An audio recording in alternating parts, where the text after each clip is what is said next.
Blouse असं ठेवून घेतलेलं आहे. आधी ब्लाऊजची माप बघूया. छाती 30 आहे. माप घेताना बघा, जिथून फिटिंग असते ना आपली, इथून घ्यायचं, इथून असं घ्यायचं, खेचून घ्यायचं. 15 आलेत बघा. छाती म्हणजे आपण डबल करायचं. आपण फक्त पुढचा भाग इथं मोजून घेतोय ना, तर मागचा साईड म्हणजे आपल्याला हे काय करायचं असतं, डबल करायचं असतं. 15 आले तर मग छाती किती झाली, ही 30 झाली. आणि अंगावरचं माप आपण कसं पूर्ण घेतो, मी तुम्हाला अंगावरचं माप कसं घेतात तेही मी तुम्हाला पुढच्या व्हिडिओमध्ये दाखवणार आहे. आधी आपण ब्लाऊजवरून माप कशी घ्यायची ते बघूया. इथे मी छाती मोजून घेतलेली आहे. छाती 30 आली तर आपण इथे छाती 30, मी इथे छाती 30 लिहून घेणार आहे. शोल्डर मोजून घेणार आहोत. नॉर्मल जसं आहे त्या तसंच ब्लाऊज ठेवायचंय. शोल्डर 10 इंच आहे, म्हणजे मी खेचून घेत नाहीये, नॉर्मल ठेवलेलं आहे. हे बघा, खेचून घेतलं तर जास्त येतं. नॉर्मल ब्लाऊज ठेवायचं. हे बघा, जिथून हुक लावलेला आहे ना आपला, इथून सुद्धा खेचायचं नाही आणि इथून सुद्धा खेचायचं नाही, तसं नॉर्मल ब्लाऊज ठेवायचं. तर हे किती आले, 10 आले शोल्डर. तर आपण त्याचे हाफ करून घेणार आहोत. मी हाफ घेतले 5. पुढचा गळा मोजून घ्यायचा आहे. मेजर टेप ठेवायचा आणि मग आपण इथून माप घ्यायची. हे बघा, असं सरळ घ्यायचं. म्हणजे आपला हे गळा किती आहे, 5.5चा गळा आहे पुढचा. मी इथे 5.5 लिहून घेणार आहे. कमर घेर मोजून घेऊया. कमर घेर हे खेचून घ्यायचं. कमर घेरचा बघा, खेचून घ्यायचा. हे बघा, कमर घेर इथे 12 आलेत, म्हणजे संपूर्ण कमर घेर किती आहे, 24. तर आपण इथे कमर घेर लिहून घेणार आहोत 24. बाही लिहून घेऊया. बाहीचं माप असं मोजायचं. बाहीचं माप आपण असं घ्यायचंय. शोल्डर पासून तिथून जॉईंट आहे, तिथून बाही घ्यायची. बाही लांबी 4 इंच आहे आणि बाही घेर आहे आपले 10 इंच. बाही लांबी 4 आणि बाही घेर 10 इंच. आपण बाही घेर सुद्धा म्हणू शकतो आणि दंड घेर सुद्धा म्हणू शकतो. आता हा मुंडा घेर आपण इथे, म्हणजे मुंडा घेर म्हणजे आर्म होल. हा आर्म होल किती आलाय, 6.5. म्हणजे किती झाले, डबल केले तर 13 झाले. तर मी इथे लिहून घेतलाय आर्म होल 13. आता राहिली आपली ब्लाऊजची उंची आणि मागचा गळा. शोल्डर पासून मोजून घ्यायचंय, खेचून घ्यायचं ब्लाऊज. ब्लाऊजची उंची 12.5 आहे.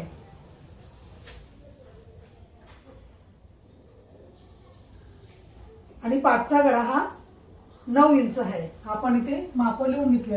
तुमचं माप कुठलेही असो, पण अशा पद्धतीने माप घ्यायची. आता मी माप पूर्ण लिहून घेतलेले आहेत. डायग्राम कसा काढायचा ते बघूया. आणि आपण इथे कटोरीचा डायग्राम काढणार आहोत. ब्लाऊजची उंची घ्यायची आहे 12.5 प्लस 1.5 इंच मार्जिन. प्रत्येकाची उंची ही वेगळी असते, त्याच्यात 1.5 इंच मार्जिन घ्यायची असते. शोल्डर आपण इथे घेणार आहोत 5.5. मुंडा सुद्धा 5.5. इथे छातीचा चौथा भाग प्लस 1.5 इंच मार्जिन. लाईन काढून घेऊया.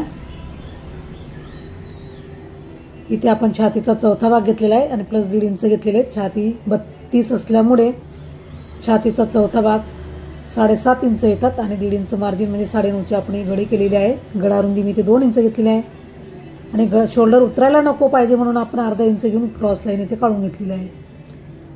इथे गळ्याचा आकार आपण काढून घेणार आहोत. पुढच्या गळ्याचा आकार, पुढचा गळा जो असेल मापाचा त्याप्रमाणे आपण गळ्याचा आकार इथे घ्यायचा आहे.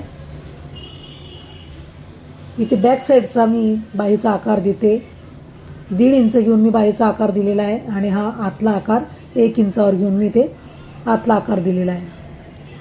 बंद साईडने आपण इथे योगपट्टीसाठी 3.5 इंच घ्यायचे गळ्या साईडनं आणि ह्या साईडनं घ्यायचे 2.5 इंच योगपट्टीसाठी.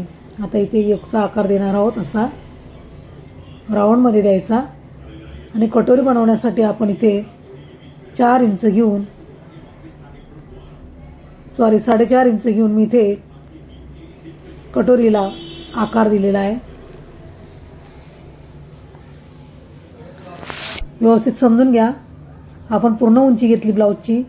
शोल्डर घेतलं आहे, शोल्डरनंतर मुंडा घेतला आहे, छातीची घडी घेतली. इथे आपण छातीचा चौथा भाग केलेला आहे इथे घडी करण्यासाठी आणि हा बॉक्स आपण इथे तयार करून घेतलेला आहे. योगपट्टी ही 2.5 आणि 3.5 इंचच असते. कटोरी बनवण्यासाठी आपण 4.5 इंच माप घेऊन इथे कटोरी बनवलेली आहे. आता आपण हे कट करून घेऊया. कट करताना आधी पुढचा सेप कटिंग करून घ्यायचा. ज्याप्रमाणे मी कट करते तशाच पद्धतीने तुम्ही कट करून घ्यायचा आहे. मधून कट करून घेणार आहोत कारण डबल फोल्ड आपण पेपर घेतलेला इथे. हा झाला आपला पाठचा भाग. पाठचा भाग झाल्यानंतर आपण पुढचा भाग इथे कटिंग करून येणार आहोत.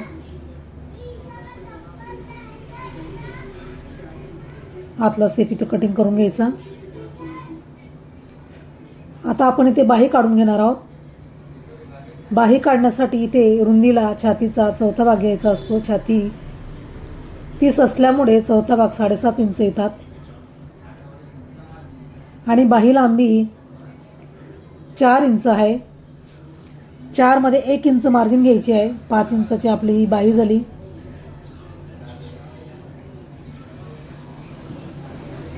पूर्ण बॉक्स आपण इथे तयार करून घेणार आहोत बाहीसाठी. बॉक्स झाल्यानंतर बाहीचा आकार देण्यासाठी आपण इथे 3.25 इंच घेतलेले आहेत आणि इथून सुद्धा 3 इंच घेतलेले आहेत. म्हणजे बाहीचा आकार आपल्याला व्यवस्थित देता येतो. तुम्ही जरी नवीनच असाल तरी तुमचा बाहीचा आकार चुकणार नाही जर अशा पद्धतीने तुम्ही जर बाहीचा आकार दिला तर.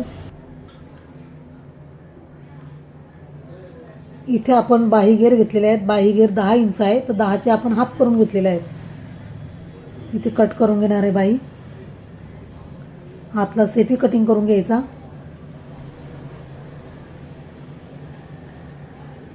इथे आपण संपूर्ण डायग्राम कटिंग करून घेतलेला आहे.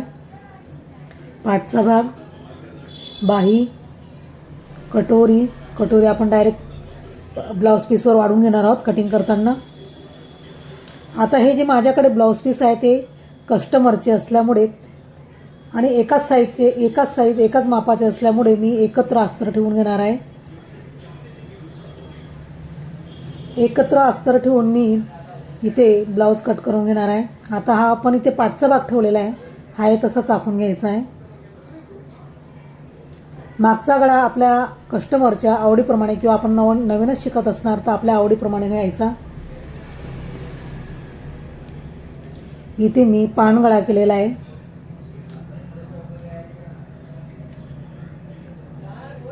मी तुम्हाला पूर्ण इथं दाखवलेलं आहे की आपण डायग्राम काढून ब्लाउज पीसवर डायग्राम कसा ठेवायचा आणि कसा वाढवायचा, कसा कटिंग करायचा आहे सर्व मी इथे तुम्हाला दाखवलेलं आहे. पाठचा भाग झाल्यानंतर आपण इथे बाहीचा डायग्राम ठेवून बाहीसुद्धा कट करून घेणार आहोत. खाली कमी जास्त असल्यामुळे मी इथे कट करून घेतलेला आहे. हा भाग जसा आहे तसाच ठेवायचा आहे. किंचित आपण इथे वाढून घेणार आहोत. आता कटोरीचा आकार बघा आपण अशा पद्धतीने हा डायग्राम ठेवून घेणार आहोत. तिरकस डायग्राम ठेवायचा म्हणजे कटोरी आपली व्यवस्थित बसते. आणि हा डायग्राम जसा आहे तसाच मी इथे आखून घेतलेला आहे. आखून झाल्यानंतर ह्या साईडला आपण 1.5 इंच वाढवून घेणार आहोत. इकडच्याही साईडला 1.5 इंच वाढवून घेणार आहोत.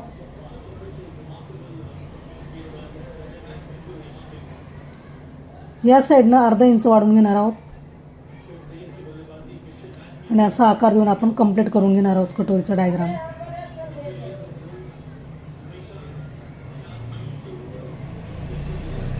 इकडे सुद्धा अर्धा इंच घ्यायचं आहे आपल्याला.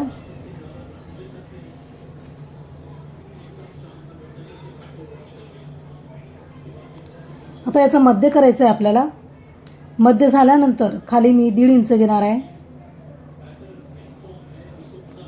1.5 इंच आपण इथे खाली वाढवून घेतलेला आहे आणि तिथूनच 1.5 इंच आपण वरती घेणार आहोत. हे असं का घेतलं आपण कारण 3 इंचाचा कटोरीचा टक्स असतो म्हणून. असा आपण इथे डायग्राम तयार करून घेतलेला आहे. कापडवर कट करून घेऊया.